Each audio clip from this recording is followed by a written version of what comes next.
सलामुअलैकुम, this is Mahin जी। और physiotherapy का एक और हमारे पास सब्जेक्ट है इलेक्ट्रोथेरेपी, और जिसका एक टॉपिक है क्रायोथेरेपी, और जो बहुत फेमस है। फेमस इन द सेंस कि जब भी वाइवा हॉस्पी होती है तो जो हमारे पास एग्जामिनर होता है उसका बड़ा पसंदीदा टॉपिक है, और वही पूछना चाह रहा होता है कि भाई आप बर्फ़ लगा के क्या करना चाह रहे हैं, यानी वो देखना चाह रहा होता है कि आपकी नॉलेज कितनी है। तो सारी चीज़ें बात करते हैं, डिटेल से बात करते हैं, लेकिन उससे पहले मैं आपको बता दूं कि आप दुनिया में कहीं से भी हैं, आप ये वीडियो देख सकते हैं। इंटरनेशनली हमारे सारे टॉपिक्स और बुक्स जो है वो सेम है। आइए स्टार्ट करते हैं। Cryotherapy is the therapeutic use of cold, has clinical applications in rehabilitation and other areas of medicine. भाई क्रायोथेरेपी एक थेरेपेटिक यूज़ है कोल्ड का, मतलब जिस तरह हम हॉट पैक यूज़ करते हैं इस तरीके से कोल्ड का भी एक स्पेसिफिक यूज़ है। इसकी क्लिनिकल एप्लीकेशंस होती हैं रिहेबिलिटेशन में और मेडिसिन के दूसरे एरियाज में भी। अभी एक रिहेबिलिटेशन में किस तरीके से काम करता है कि भाई हम इन्फ्लामेशन को कंट्रोल कर सकते हैं। इन्फ्लामेशन कैसे कंट्रोल होती है? Inflammation, pain, oedema, spasticity, control symptoms of sclerosis और फैसिलिटेट द मूवमेंट। भाई ये कैसे इन्फ्लामेशन कंट्रोल होती है? आपको पता है इन्फ्लामेशन जब भी होती है तो वो जो एरिया होता है वो स्वेल हो जाता है, हीट ज़्यादा प्रोड्यूस कर रहा होता है, ब्लड फ्लो जो है वो उस एरिया में ज़्यादा हो जाता है। सही है, ब्लड फ्लो यानी वेज़ोडाइलेशन उस एरिया में हो जाती है जहाँ पर भी इन्फ्लामेशन होती है या पेन होती है या एडिमा होता है।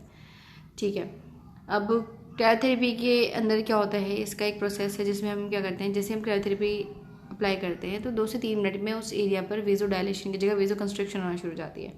यानी वो जो आपका एरिया है जहाँ पर भी आपने बर्फ़ लगाई है या कोई कोल्ड पैक लगाया है, वहाँ पर उस एरिया को ब्लड सप्लाई और नर्व सप्लाई मिलना कम हो जाती है, जिसकी वजह से ऑन द स्पॉट जो ज़ख़म है, जो चोट है, जिस पे स्वेलिंग बहुत सारी आ रही थी और पेन हो रहा था, वो कम हो जाता है। तो ये सिस्टम है आपका बर्फ़ लगाने का। अभी क्या है, ये हॉट कोल्ड पैक है, आप इसको ओवन में रखें हॉट पैक, फ्रिज में रखें कोल्ड पैक है। इसको लगाने का एक तरीका भी होता है स्पेसिफिक, इसको और जो आइस क्यूब्स हम लगा रहे होते हैं उसका भी एक तरीका होता है, वो मैं आपको आगे वीडियो में बताती हूँ। अब इफेक्ट्स ऑफ कोल्ड में क्या होता है कि initial decrease in blood flow, later increase in blood flow. अब इसकी एक CIVD एक बहुत अच्छी तरीके से क्या कहना चाहिए कि एक टर्मिनोलॉजी है, अगर आप उसको समझ जाएंगे तो आपको ये जो आप क्रायोथेरेपी है पूरी समझ में आ जाएगी। जनरली क्या होता है कोल्ड पैक से, जब भी आप इसको स्किन पर लगाते हैं ये ऑन द स्पॉट इमीडिएटली जो है वो आपकी वेजो कंस्ट्रक्शन करा देता है, जिस आपकी क्यूटेनियस वेसल्स में, जिसकी वजह से ब्लड फ्लो जो है वो कम हो जाता है, पेन भी कम हो जाता है और उस जगह पर इन्फ्लामेशन भी कम हो जाती है। लेकिन जैसे आप तो बोलेंगे ना कि भाई ये तो जैसे हम बर्फ़ हटाएंगे फिर तो वापस से वो जगह वहाँ पर ब्लड फ्लो ज़्यादा हो जाएगा और फिर दर्द करने लगेगी, है ना, ये सोच रहे होंगे आप। तो इनिशियली तो ये वेजो कंस्ट्रक्शन करके पेन कम करवाती है, लेकिन जब आप 10 से 15 मिनट तक, या जितना आपका पेशेंट बर्दाश्त कर सके, जब आप उसको लगाए रखते हैं आइस को, या जो आप कोल्ड पैक के लिए जेल या जो भी यूज़ कर रहे हैं, तो क्या होता है कि एक टर्मिनोलॉजी है जिसको हम कहते हैं कि CIVD यानी कोल्ड इंड्यूस वेजोडाइलेशन, कि कुछ देर के लिए इनिशियली तो आपके पास वेजो कंस्ट्रक्शन होती है, लेकिन कुछ देर बाद जब आपका जो टिश्यू का टेम्परेचर है वो लेस देन 10 सेल्सियस से नीचे पहुंच जाता है, कम हो जाता है, तो आपकी ब्लड वेसल्स नेचुरली जो है वो वेजो डायलेट होना शुरू हो जाती हैं, इवन कि उसके ऊपर ठंडी चीज़ लगाई हुई है हमने, जिसकी वजह से ब्लड फ्लो ज़्यादा हो जाता है, और वो ब्लड जब कम के बाद ज़्यादा होता है तो उस जगह पर स्वेलिंग करने के बजाय उस जगह पे जितना पहले से जो स्वेलिंग आई हुई थी उसको साथ लेकर ब्लड फ्लो आगे ले जाता है अपने। अगर उम्मीद करती हूँ आपको ये बात समझ में आ रही होगी कि मैं क्या कहना चाह रही हूँ। फॉर एग्जांपल आप पानी का कहीं पे पाइप लगा हुआ है, जो नॉर्मल फ्लो आता है वो नॉर्मल फ्लो उधर आ रहा है, आपने थोड़ी देर के लिए उस पर जूता रख दिया, सही है, थोड़ी देर के लिए, अब वो पाइप में प्रेशर जनरेट हो गया, आपने जूता हटाया, अब पहले से जो पानी जमा हो रहा था पाइप में वो प्रेशर से ऐसे आगे जाएगा कि अगर उस पाइप में आगे कोई कचरा या काई वगैरह जमी हुई होगी तो वो निकल के बाहर आ जाएगी। सेम इस तरीके से प्रोसीजर जो है वो हो जाता है इसमें। उम्मीद करती हूँ समझ में आया होगा। अब न्यूरोमस्कुलर इफेक्ट, अब इसमें क्या होता है कि इसके अंदर जो आपके डिक्रीज कर देता है नर्व कंडक्शन वेलोसिटी। अब बोलेंगे नर्व कंडक्शन वेलोसिटी कौन सी बला है, मैं इसको थोड़ा सा ऊपर कर दूँ आपको समझ में आ जाए। नर्व कंडक्शन वेलोसिटी होती है कि आपके पास सेंसिटिव और मोटर 2 तरीके की नर्व्स होती हैं। अब ये जो आपकी नर्व कंडक्शन वेलोसिटी में कमी है ये है कि जो भी नर्व लगी हुई है, चाहे वो पेन की लगी सेंसरी है या मोटर है, पेन की है या रिलैक्सेशन की है, उसका जो सेंस है ना वो कम हो जाता है, यानी वो दोनों ही काम नहीं कर पाती, ना वो पेन के सिग्नल पहुंचा पाती है ना वो रिलैक्सेशन के। तो जब कोई सिग्नल नहीं आते, तो जब एक बंदा पेन में था अब उसको उस जगह पे कोई सिग्नल नहीं आ रहा तो वो ऑटोमेटिकली उसको रिलैक्स ही फील होगा। ठीक है, आपका पेन थ्रेशोल्ड को एलिवेट कर देती है वहाँ से, तो आपको पेन सिम्टम्स भी फिर कम आने लग जाते हैं। ओके, स्पेसिटी कम कर देती है और आपका कॉन्ट्रैक्शन में आपकी मदद करती है।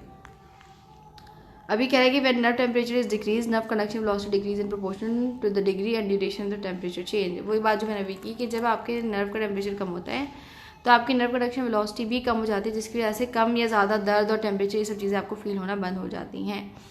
आगे क्या बात करें, reduce pain and increase pain threshold. वो बात मैंने भी आपको समझा दी कि आपका जो पेन है वो उस पर कम हो जाता है। किस वजह से? वही वेजोडाइलेशन और कंस्ट्रिक्शन वाला फिनोमेना। अल्टर्ड मसल स्ट्रेंथ, ये वाली चीज़ सुनने की है। Cryotherapy has been associated with both increase and decrease in muscle strength.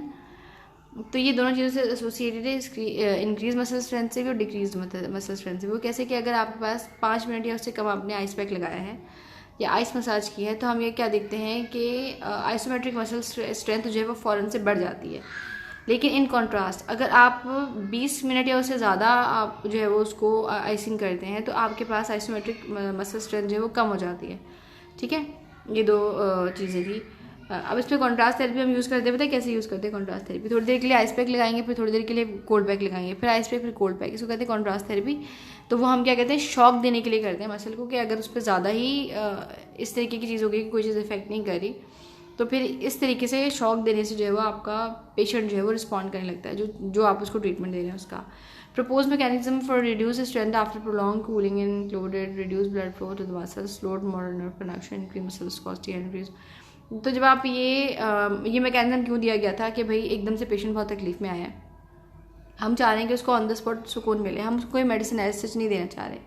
तो ये करने से क्या होता है कि उसका ब्लड फ्लो कम हो जाता है, मोटर नर्व का जो स्टिमुलस है वो भी कम हो जाता है, जिसकी वजह से मसल विस्कोसिटी बढ़ जाती है और उसका जो सॉफ्ट टिश्यू स्टिफनेस है, जॉइंट पे स्टिफनेस है, वो कम हो जाती है और पेशेंट जो है थोड़ा सा सुकून में आ जाता है।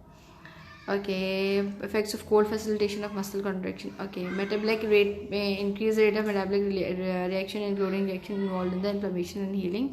तो भाई मेटाबॉलिक रिएक्शंस जो हो रहे होते हैं due to the increase in temperature, जब भी जिस भी जगह पे चोट लगती है वहाँ पे आपको गरम गरम सा महसूस हो रहा होता है, वो जगह सूज भी जाती है। तो अब इससे क्या होता है, जैसे आपने वैसो कंस्ट्रक्शन हो गई, वो देखिए बार बार वही चीज़ रिपीट होती रहेंगी। उम्मीद करती हूँ आपको चीज़ समझ में आ रही होगी।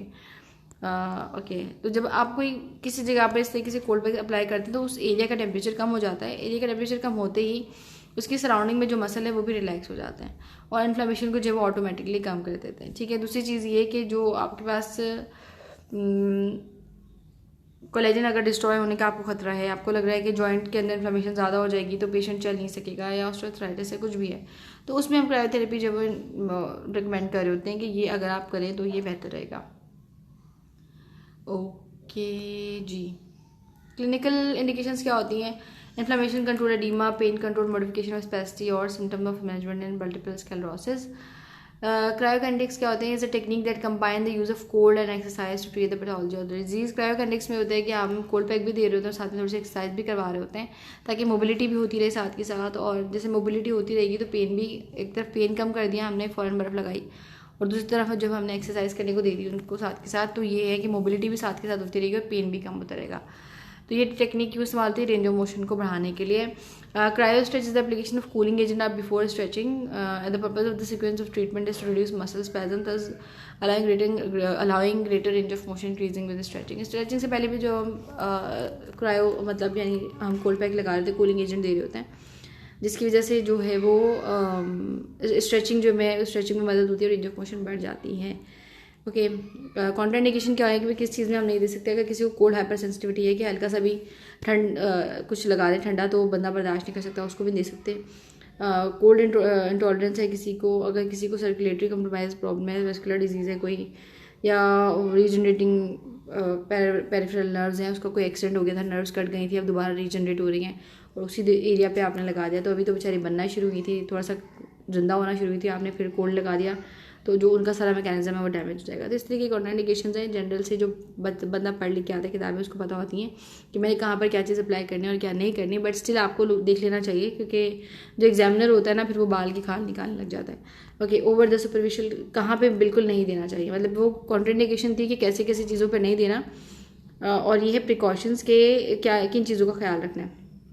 पुअर सेंसेशन और मेडिटेशन हो। अच्छा, मैंने आपको बताया था कि हॉट पैक और कोल्ड पैक दोनों देने की जो है एक तरीका होता है, तमीज़ होती है। पहले आप ज़मीन बेड पर टॉवल लगाते हैं, फिर जो अगर आप नी पर करें फॉर एग्जांपल तो आपने नी रखा, नी जॉइंट रखा, पेशेंट नीचे टॉवल लगाया आपने, फिर आप जो भी आइस अगर आप यूज़ कर रहे हैं तो आइस का जो शॉपर है वो आप किसी टॉवल में रैप करेंगे, फिर उस टॉवल को जो है वो जॉइंट पे रखेंगे, फिर जो नीचे वाला टॉवल है वो भी उसके ऊपर रैप कर देंगे। इस तरीके से होती है। पर ये प्रोसीजर आप करें उससे पहले आप क्या करते हैं कि 2 बॉटल्स लेते हैं, एक में गर्म पानी होता है, एक में ठंडा। आप पेशेंट को स्किन पर लगाकर पूछते हैं भाई ये गर्म है, वो बताते हैं जी गर्म है, फिर दूसरा लगाकर पूछते हैं ये ठंडा है, जो बोलता है ठंडा है। इस तरीके से आप उनसे अच्छी तरीके से चेक कर लेते हैं कि भाई इनको सेंसेशंस फील हो रही हैं या नहीं। अगर किसी को पुअर सेंसेशन है, उसको पता ही नहीं है कि ठंडा लग रहा है या गर्म लग रहा है, और आपने उसको ढेर सारी बर्फ़ लगा दी, तो वो जब वो उठेगा तो उसकी हड्डी जम चुकी होगी, मसल्स ठीक होने के बजाय उल्टा डैमेज हो जाएंगे। ठीक है, तो इस चीज़ का ख्याल रखना है। कोई ओपन वाउंड है, जाहिर सी बात है, हमें पता है भाई खुला जख्म है, उस पर हम भला कैसे ये कर सकते हैं, दिस इज़ नॉट पॉसिबल। अगर कोई सुपरफिशियल मेन ब्रांच है नर्व की, हम वहाँ पे भी नहीं कर सकते, और बहुत छोटे यंग पेशेंट्स में और बहुत ओल्ड पेशेंट में भी हम जो ये चीज़ नहीं कर सकते। तो ये थी आपकी क्रायोथेरेपी, और ये आपकी से प्रैक्टिस भी पूछी जाती है, इसके फ़ायदे नुकसान पूछे जाते हैं, और वो कहते हैं वो उठा के भाई आप किस तरीके से जो बर्फ़ लगा कर बंदे को ठीक करें। तो आपने बताना होता है कि सर जब भी स्वेलिंग और एडिमा या इन्फ्लेमेशन होती है तो इस एरिया में ब्लड फ्लो ज़्यादा बढ़ जाता है और उस एरिया का टेम्परेचर बढ़ जाता है। जैसा कि हम देखते हैं कि चोट लगने के बाद हमारे पास जो ज़ख्म है वो सूज भी गया है और वो गर्म भी हो रहा है, तो हम जैसे ही हम आइस पैक अप्लाई करते हैं तो उस एरिया पे वेजो कंस्ट्रिक्शन हो जाती है, ब्लड फ्लो वहाँ से कम हो जाता है, और जिसकी वजह से और टेम्परेचर कम हो जाता है उस एरिया का, जिसकी वजह से पेन जो है वो ऑन द स्पॉट कम हो जाती है पेशेंट की। अगर कोई ऐसा पेशेंट है जिसकी रेंज ऑफ मोशन जो है कम हो गई इस इशू की वजह से, तो वो भी हम उसको बिल्कुल रिकवर कर सकते हैं। क्योंकि अगर अभी अभी चोट लगी और अगर मैं अभी ये चीज़ अप्लाई कर देती हूँ, यानी ज़्यादा गहरी चोट नहीं है, ऊपर से लगी लेकिन हो रही है स्वेलिंग, तो हम उसको जल्दी से रिपेयर भी कर सकते हैं। तो हम इसलिए अप्लाई करते हैं। आपको वेजो कंस्ट्रिक्शन, डायलेशन और आपका जो नर्व स्टिमुलेशन वाला मैकेनिज्म है वो आपके नर्व कंडक्शन वेलोसिटी वाला वो क्लियर होना चाहिए आपके माइंड में, फिर आप जो ढंग से वाइवा दे सकेंगे और परफॉर्मेंस भी कर सकेंगे। तो दुआ में याद रखिएगा, अपना ख्याल रखिएगा। वीडियो अपने दोस्तों के साथ, फ्रेंड्स के साथ शेयर कर दीजिएगा, जिनको भी पढ़ने में प्रॉब्लम हो रही है, आपको पढ़ने में प्रॉब्लम हो रही है, अपने दोस्तों के साथ शेयर कर दीजिएगा। अगर कोई मुश्किल टॉपिक आपको लगता है, जो आपको लगता है आप नहीं कर सकते, तो आप मुझे इंस्टा पे, FB पे, जो आपको जीमेल पे जो आपको सही लगे, कन्वीनियंट लगे, वहाँ पर आकर जो है मुझे आप बता सकते हैं, और हम जो कोशिश करेंगे कि इसको ईजी से ईजी करके आपको समझाया जा सके।